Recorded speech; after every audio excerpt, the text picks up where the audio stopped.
Greetings, Hivers, Zools, and Tarkas of all intergalactic backgrounds. It is I, the Smaltzy Cynic. That worked. You probably noticed that I haven't uploaded much recently, and I apologize for the absence as I have been mainly job hunting and writing articles whenever I can. However, for today at least, I figured I would make use of all the Pit Infinity footage I've collected for a future video. And, if you watched my previous review on the game, you'll likely notice how much this doesn't look like ass. So with my obligatory "this is not for kids" quota out of the way, let's jump right into the pit. And yes, I am playing on the chump mode because I haven't beaten the game yet. This obviously isn't some clever foreshadowing or anything that may or may not happen in the future. Now if you couldn't detect the heavy use of sarcasm, or the fact that that was entirely scripted, I am not actually playing and talking at the same time. So if I have any weird gaps or anything like that, this is all happening live. Well, not live as in as I'm playing it, because there's absolutely no way I could do it and focus my attention on a game like this. So, if you don't like that kind of content, I do have a non-commentary form if you prefer. Anyways, I'm just going to basically kind of be like my conscience here and describe what my thinking process is, or what I'm kind of thinking at the moment. So, the last time I played this was about, I don't know, good 4 or 5 months ago, so this entire introduction was quite new to me.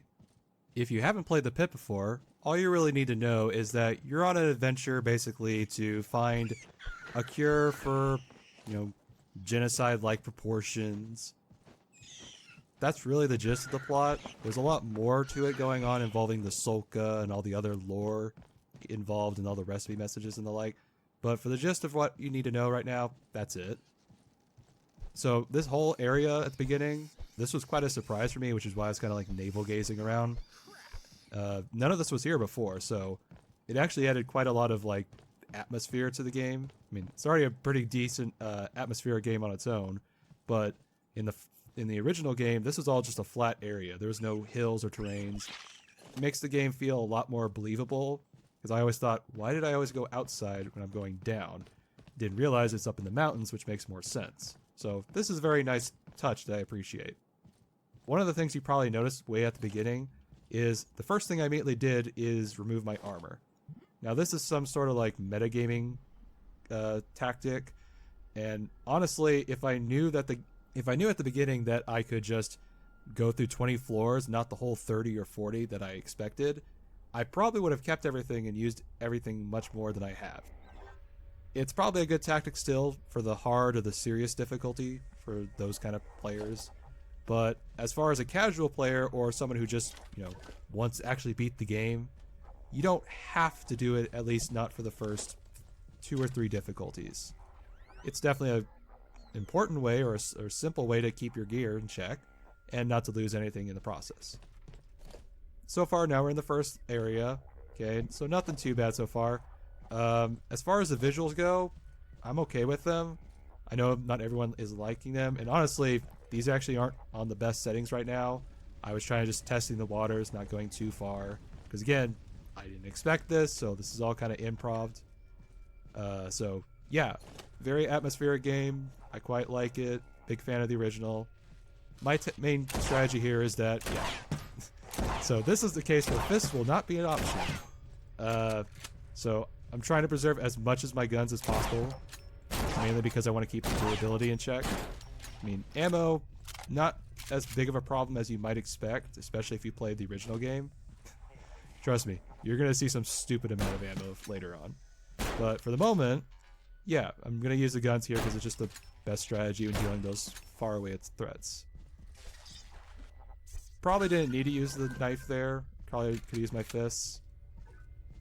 I was thinking I was the engineer again because I was playing as that class, so I didn't want to get poisoned or anything and deal with all that mess. So normally, a best strategy in the pit is don't be specific, or don't be versatile with your class unless you're like a scout or something. But here I'm just basically farming for the extra XP. Again, not leveling up because I don't want to waste the free health recharge. And yeah, so even though this game is finished, you're going to see quite a bit of the AI kind of derping around, for lack of a better word. it's not too bad. I mean, if you played the original, you know how bad the AI can be at times, but I think the first person perspective really points out how much of a problem it is at times.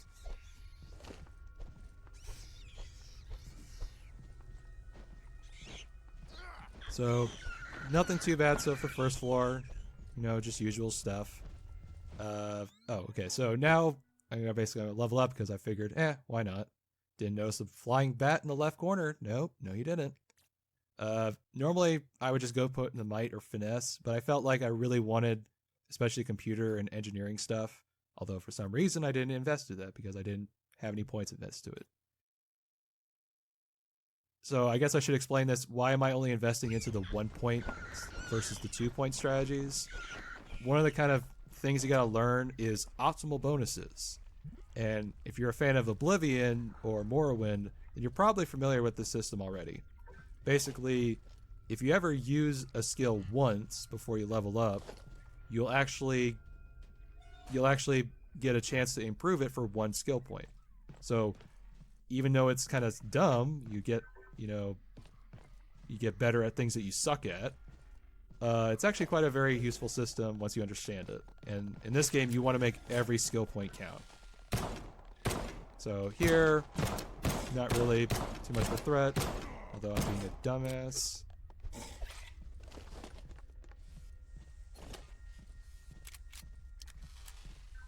Trying to only reserve my pistol ammo for comment there. And again, another thing. So you might think I didn't notice that trap there. Yeah, I did. One of the kind of like meta strategies you want to use is you kind of want to, at the beginning, get as many traps as possible. Just walk through them. Because you'll actually know what those traps are later on, because they always randomize with each game. So the colors aren't specific, they always change. So knowing that what they are early on, you can use them for like free health or free item recharges. So there's all these positive and negative things to kind of warrant you doing that. If you haven't played the pit before, the whole objective is find a way to go down, keep going, go as low as you go, like a game of Limbo, except with a lot of death. Well, I guess Limbo is already death itself, but anyways. Yeah, you always want to try to get as much XP as possible. You always want to level up your particular skills optimally. So that's just kind of the name of the game for the first 5 floors. It's probably what I'm going to cover in this video as far as things are concerned. So not particularly interesting, especially with me punching things. Although, since I'm not wearing a shirt and all, I've kind of belovingly called this my John McClain run. Live free and die harder indeed. I guess I should specify what exactly is useful for the Marine and why maybe new characters might like him more. Obviously, you get the most weapons at the beginning, which, depending on how your rolls favor out, it could be pretty useful or pretty not. So starting off with the most guns definitely is the best way to start any game. As far as being the most versatile, I would honestly say the engineer is probably the best, even though he has kind of the average kind of skill points. The reason is that you get all those recipes and stuff in the beginning, and those recipes stay with you. They're permanent rewards as you play. So even though you might die, you at least get all those benefits that you can use on other future runs. The Scout, I particularly like playing the Scout, even though I'm probably terrible, probably the most terrible with that character. Because I just like having all those skill points, and I'll just have 10 or so racked up before the next stage. So I guess with this thing, I want to point out the hitboxes, because again, this is like Morrowind or Oblivion. They can be really spotty at times because, yes, it's first person, but it's RNG first person. So, you know, a lot of these enemies have various, odd hitbox sizes and the like. So it gets a little bit tough to hit them. So eventually I just stop punching them from now on, and I just use my blade because it's just the quickest way to kill them.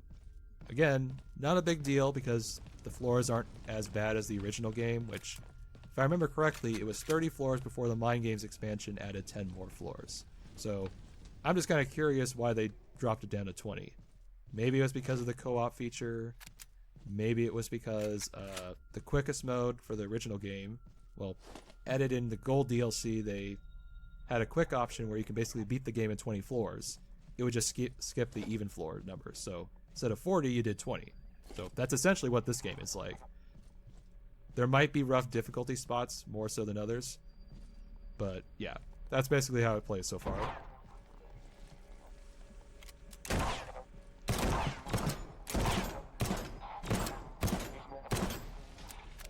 You probably saw that squid thing over there. I was kind of nervous about hitting it. But my first priority is that thing, despite the robot, because that thing is going to eat away at my inventory, and I don't want to deal with that. Here me's being done. I'm switching to the rifle. Probably should have switched to the rifle, especially with this enemy, because all those penetration shots aren't going through. So it's kind of one of those hidden stats that I wish was a little bit more visual. It might be in the bestiary, as far as I'm concerned, but you know, I don't particularly pull that out while I'm in the middle of combat. You know, I'll read a book while I'm walking, but not while I'm, you know, fighting an enemy. Yeah, so we already found the elevator, but for the time being, we don't need to go to it. We want to get as many skill points as possible. That's kind of the name of the game. And here I am, chasing a rat. That could be the start of so many convention stories, but I digress.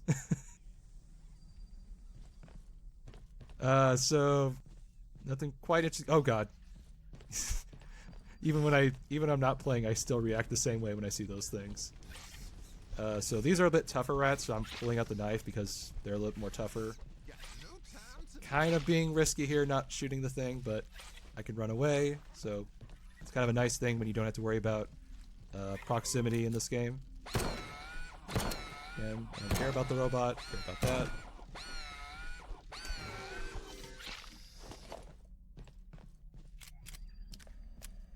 So I'm trying to think of anything to really talk about for the time being. Oh, okay, so I guess I should talk about those things I just picked up. So here's where I accidentally remembered, oh yeah, I have a high PC I can play on. Why don't I turn up the settings? So now you get to enjoy what the game really should look like. Much better, right? It's got all that fog and volumetric lighting going on. Okay, so anyways, as I was going on to say, the recipe system in this game, I didn't notice it at the first. I just thought maybe it was just because I had no recipes unlocked. But it's very different to the original game. The original, you needed to have specific components, and those were often hard to come by, especially stuff like cybernetic brains or some other one specific thing to make this one other specific ingredient. So it was kind of a pain to actually play because you'd have to know all the recipes in order to know what you actually wanted to make. Because if you tried crafting them without knowing it, well, it's all gone. Here, they streamlined it quite a bit. It's where you just get certain components, and those components are kind of universal. They can be used for many different things. For example, those organic materials, you could cook them in the cooker and get meat, or if you go to your inventory, you can actually craft a bland witch, which is a lot better, but you need a higher skill check to create it. I'm assuming that the reason that was implemented was for the co-op feature, because I can't imagine, you know, fighting over an inventory going, oh, do you have component A? No, I got slot B for you. You know, I can imagine that would get really annoying after a while. One thing nice about the Marine, he has a high mechanic rating, so basically anything with my fists, like lockers, ammo chests that aren't lockpicks, and then cookers, they're all pretty much free reign for me. But since I have a stomach that's, you know, the size of a giant, don't have to worry about it that much. Oh, if you notice that little black bar at the bottom, it's nothing really. It's just I hate Windows 10 because it always pulls that Oh, that was smart.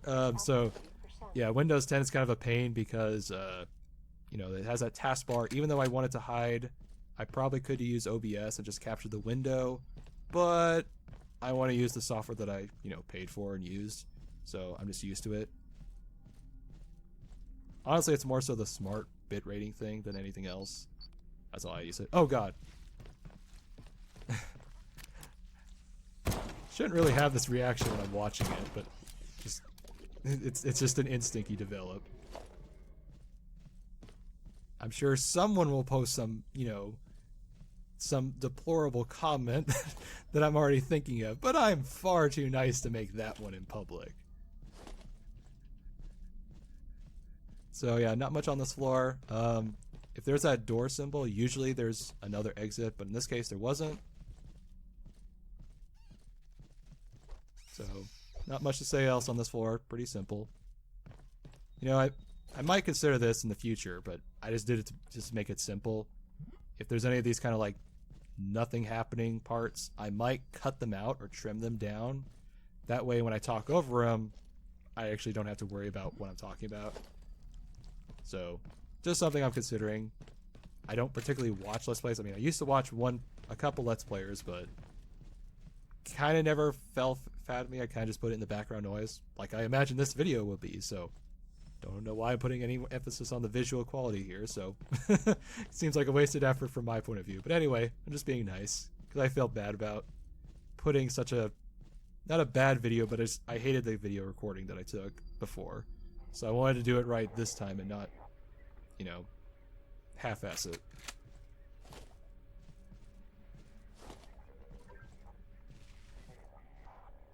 Okay, so on this floor, we're pretty much in a funnel, so not the particularly best place, especially with my low health, and I'm taking a gamble not using a med pack. Again, I want to preserve as much things as I can. And I'm being an actually bigger dumbass trying to open this thing. It's like, yeah, you're not dead, but I can get shocked more. Yeah, smart monkey indeed. So, yeah, like I said, John McClain mode, live free, die harder.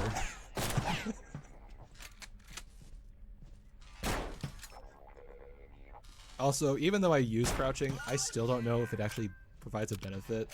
It would be nice, even though it might be a little gamey, to put like +10 or +15 to accuracy or something.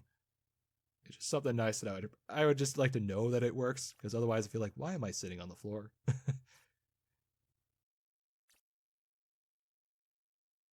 Pretty much trying to get most of my skill checks around 50-ish, because while the brains might not provide me that much benefit in this game, it will provide me at least some perception for traps, which are the real usefulness of that stat. And as far as finesse goes, that's pretty much just leveling up my weapons, and I don't burn through my weapons as fast. And again, another, you know, derp AI. But I'm kind of used to that because the original game, that was kind of a mechanic central to the game. Like, you could shut a door in front of an enemy. That was a legit tactic. You could also kind of like go around the corner and they'll just not pay attention to you. So I don't think people who played the game before will really mind it. But I can understand why people go like, well, this feels like an unpolished... I'm sorry, but just like, that was a proper... I didn't even time that. That was all just... It happened. It was magical. I'm glad that happened. Just to prove my point. Oh, what happened there? Don't know if this audio or video cut out. Oh. I'm getting attacked, that's why. God, I haven't been attacked this much by bats since the last time I played Pokemon Blue. I never look at a Zubat ever again.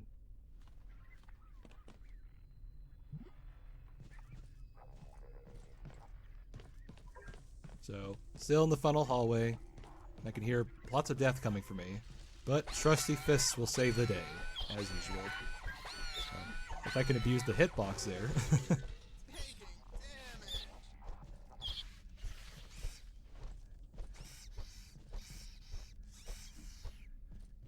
No, that was just me checking on my recording. Don't worry about it.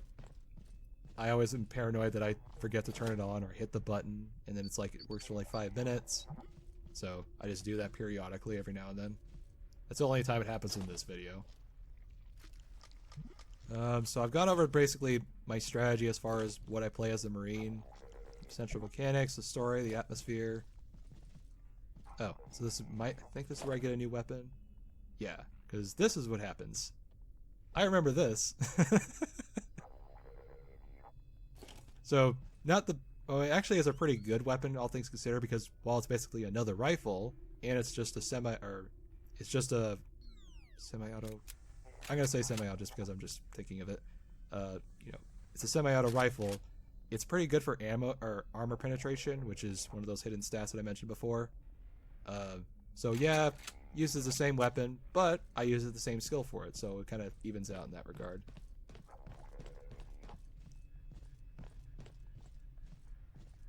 What was I gonna say about the weapon locker? Oh shit, I remember this part. So I didn't pay attention in there, but there was a broodmother in there, so I should have thrown a grenade. But one of those things I don't like doing is throwing grenades out of random, because one, I can't tell what the grenade is like. It'd be nice if there was a UI indicator there, and I'm being so casual while I'm getting shot at all the place. Yeah, that's one thing I would definitely improve upon as far as the UI concerned. Because, like, yeah, the grenades look different, but it's a little bit hard to tell under fire what to throw. I guess with a grenade, you don't have to worry about what you throw, you just blow things up.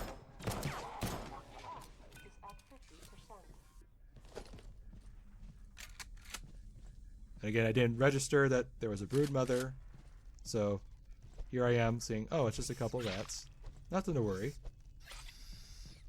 And then another. And then another. And then another. Put 2 and 2 together. You can do it. You can do it. There he goes. And again, Steam pop-ups. I thought I turned those off. Apparently not. Again, don't usually mind them, so I'm just doing the best I can. That way I don't interrupt it. Again, can't see the broodmother, but I'm just trying to thin these out so I can focus.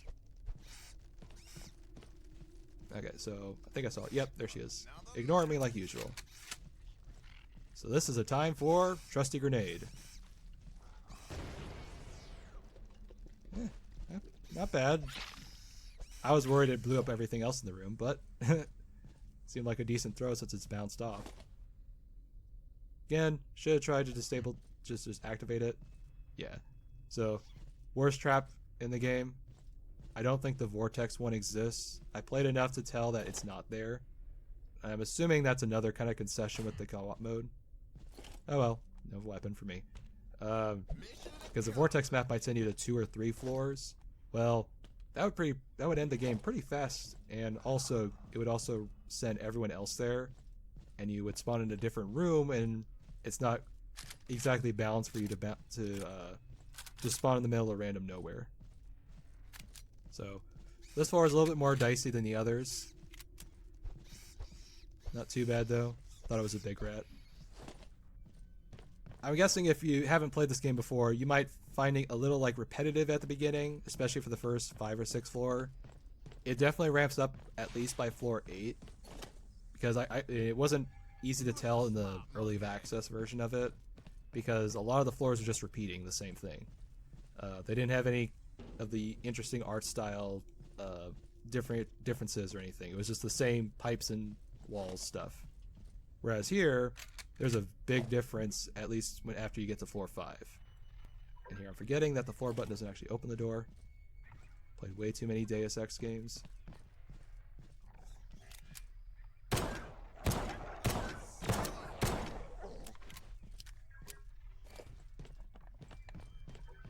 Again, more slime balls, don't like them.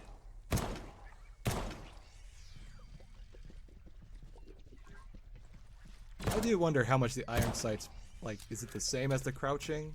Or does iron sights and crouching give you different bonuses? That's, you know, I always think these little things, and I'm just like, you know, I never actually asked or actually, you know, tried, but don't want to waste ammo or anything. Foolish mistake. You do not fist fight with a Zool. Here I am, just barely scraping by.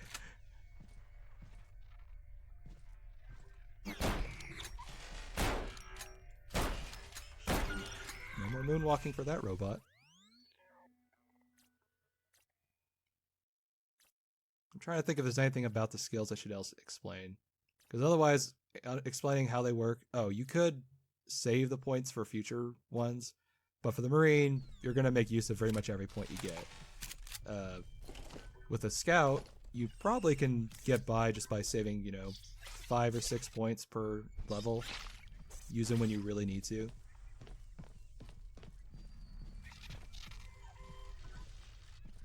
I always get a kick out of that model.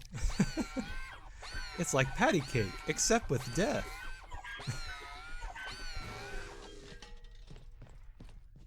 Oh, this is actually a useful trap, but I don't know that yet. That trap does actually is that it restores a charged item. So, didn't know it at the time, but I figured, it didn't do anything bad.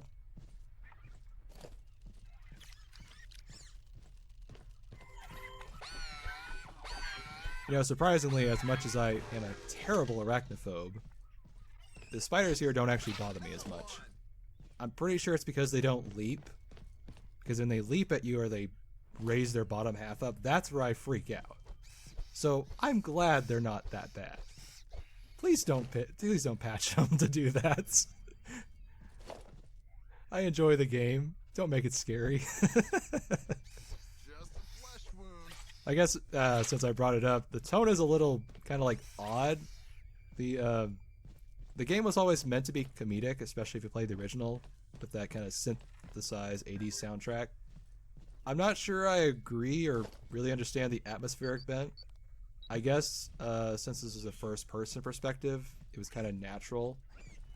Funny enough, when this game was called Pit of Doom, it kind of made sense to me why they went with a Doom 3 style of first-person shooter. You know, that was kind of survival horror.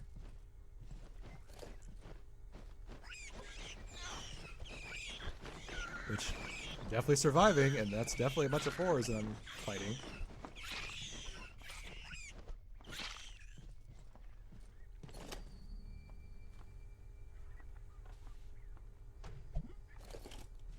So I guess I understand in that regard why they went in that direction.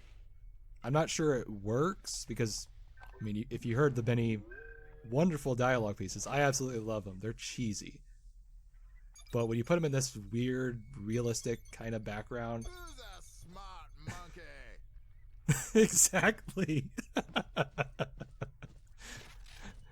So, yeah, I'm not sure the tone exactly matches the rest of the game, especially what came before.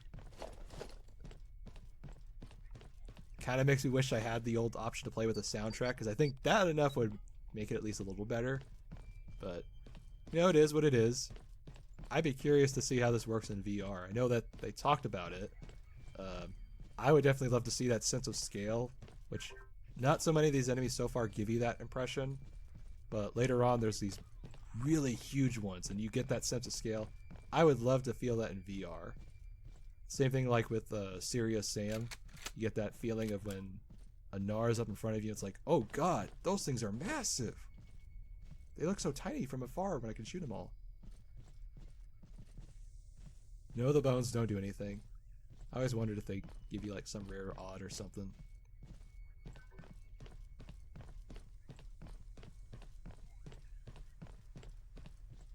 Again, nothing really too exciting on this part of the run, just kind of simple things. There I learned the speed up power up, so now I'm going to punch my heart's contents. Or not. Oh, maybe that's why.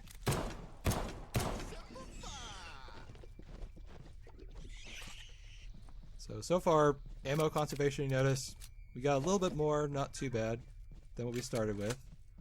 The durability is pretty good, although I often miss the messages. It would be nice, instead of the constant item needs repairs, if it showed you the durability rating at the bottom, or if it gave you like a high, medium, low thing, if that's too intrusive or too much information. The quality of life mod and also the fan mod from the original Pit, those both were nice features, and I would just like to see them integrated into the main game itself. Yeah, those sound effects still get me. I know they're all just for show, but man, do they get me.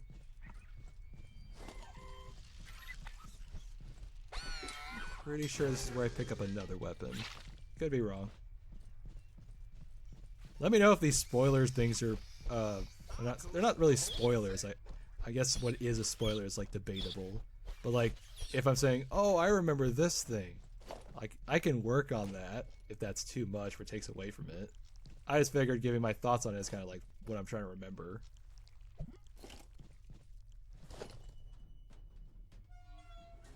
trying to remember what exactly are these objects. Oh.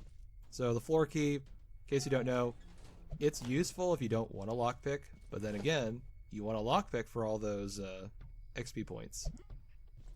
Ah, the auto shotgun. So this is one of the more satisfying weapons in the game. If I can find it. I could just map it to the key, I know, but it's just the things are. Eventually you'll find it. Come on.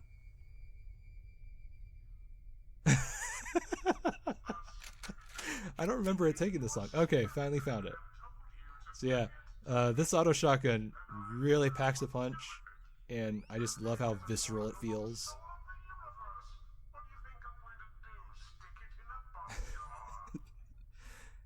You know, although the ambient soundtrack's trying to scare me, it's those little moments where it's like, yeah, I really do enjoy this cheese. And I'm glad that they kept it in here. It sounds like they use the same vocal recordings and the like, which it's a little weird, but I guess it makes sense. I never actually played too far into the actual Sword in the Stars games to actually like know if that's like part of it. I played it for a couple hours. I wasn't really into 4Xs of them, but I really liked the concept art, so I just bought the games on that alone. And that was before you could get Steam refunds, so this is like a really long time ago. So I'm itching to try them now that I have a little bit more experience with 4Xs. So not good odds with these things. Failed it, but those are the objects that you want if you want to decipher messages and unlock recipes. As far as I can tell, there's no actual way to like experiment on your own, which again I think is part of the whole co-op angle that they're doing. So they sort of streamlined it to a point where you can't experiment with anymore. So that's a little disappointing. Maybe I'm missing something, but some tools like the purifier I couldn't even use because it just didn't let me. I tried clicking on it, I tried dragging things into it, it just wouldn't respond at all. So with that floor out of the way, we're going to the next one. And this is kind of a cursory thing, just make sure all your weapons are reloaded. You don't want to do it under fire. Oh, and as far as the loading screens, the first two are really the only largest problem. Afterwards, as you've seen, I didn't even have to edit it. So if you couldn't tell, well, that's why. Performance-wise, the game, it runs fine. I'm not sure my computers are the best because I got like a really low computer and I got a really high computer. So it's not a really nice medium ground for comparison. There is one point in the game where it does... oh, watch out. So there is one point in the game where it does become a problem, but I kind of expected that with how many enemies were spawning.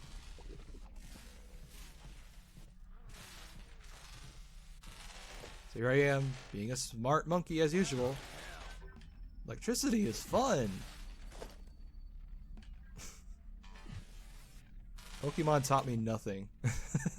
No, it did teach me a lot because Ash did that all the time. When in doubt, just hug the shocking animal.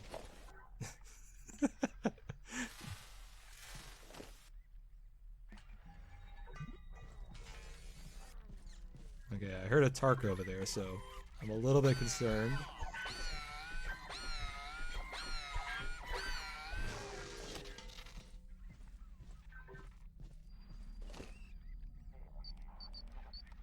Oh, and I didn't notice this until a little bit while later, that there actually is a little motion sensor on the screen. If you look at the red dot. Nice little feature. I'm not sure what the motion sensor object has like a use for then, if you need it for that. Because most of the time you can just see them coming down the hallway, or you can just kind of hear them on the doors. Maybe it gives you more information. I've never tried actually. So if you ever bust a door, you can always punch it. And this is kind of like a fail-safe in case you need to go through that door to get to the next floor. It's tedious, but it's balanced out by the attrition mechanic of the stomach. So it's not like a broken thing. It's actually meant for the game. Oh, This is where I feel... this is where I do a dumb thing again.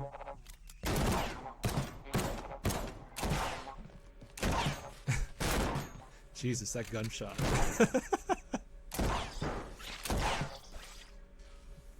Go around the corner. Okay.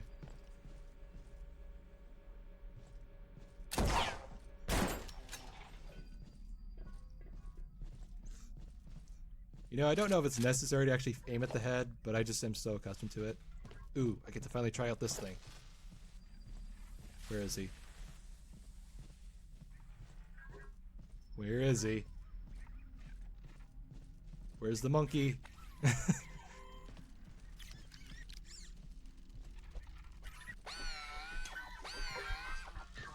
Yeah, nothing annoys me more than when the robot punches you and leaves. Although I don't think it actually steals your loot like in the other game. But I'm just so accustomed to doing that all the time.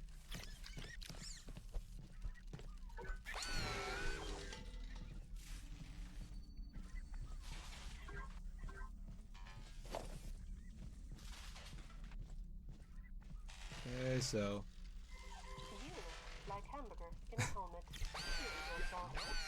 I wish I could hear the full line. It's like something about a hamburger and a helmet. Probably one of the funnier lines that I've seen in the game so far.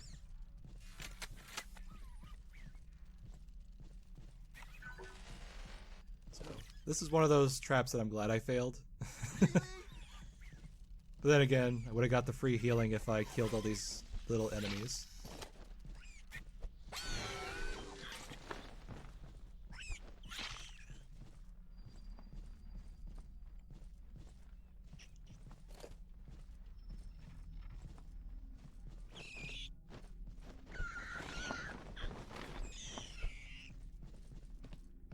So surprisingly, it's actually quite common to find the enemies stuck in the walls or something, so I was trying to figure out if that was the case or if it wasn't.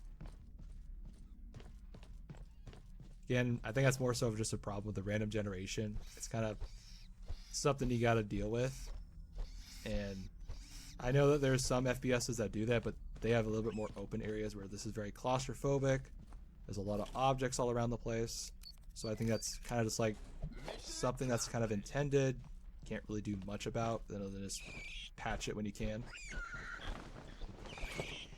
The one enemy that kind of suffers the most from that issue is the adaptoids.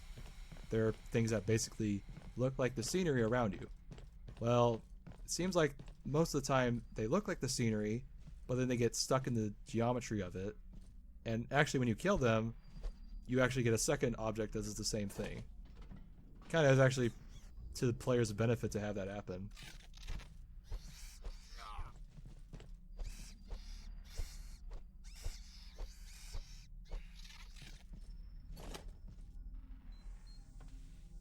Anti-venom, not going to be useful for my character, but if I was an engineer, that'd be definitely useful. One thing that players might not know, and I wish the game would tell you this, but poison and disease, they're checked by your might check. So the Marine with 70 might at the start, he can pretty much pass any disease or poison check on his own. You don't know that as an engineer, so other than the more storage space, that might check really comes in handy for the later floors when you have, 4 disease or 5. So just one of the little things that I wish was a little bit cleared up. There's actually a lot of little things about the game which I didn't know until years later because, didn't experiment that much. I wasn't used to playing like that. Whereas now it's like, oh, that makes sense. Why didn't I think about that before? One of these buttons is not like the other. It'd be a nice little simple touch, but I just realized it. It'd be nice if you tried punching in different combinations each time. I know it's a little animation, but just would add a little bit of flavor to it. It's like, oh, this one. Now this one. And the final one's like 1, 1, 1. I can actually see that. That would actually fit the game quite well. Again, I'm not so much focused on leveling up the skill, but more so just getting that XP. Although I think the engineering is used for the repair bay, so that is definitely a skill I do want for this character. Oh, speaking of repair bay. I don't know if that's just my mind basically saying, oh, you remembered this, but then it doesn't tell me. Yeah, so you can see, actually that's actually electronics, so that's actually not engineering. Oh, I learned that lesson a little bit too late.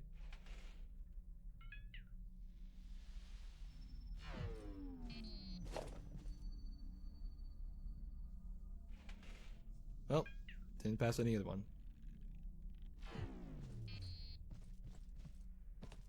I believe this is the last floor of the video, so at this point I'm just basically clearing out anything left. I'm going to disable the trap or activate it. And again, as you notice, you can actually get pass on the skill checks and get an improvement from trying it. So even though you might get hurt or anything, it's actually a reward from doing it. Those things are disease carriers. Again, not a problem for this character. The build kind of counteracts any disease chances. But for other characters, yeah, you definitely want to kill those things with a gun. That was more sort of a habit than anything I really needed.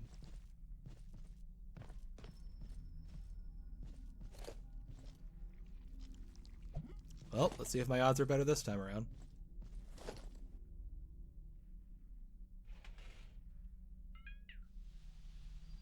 I'm glad they don't do damage. I would have so much explosion shrapnel in my face.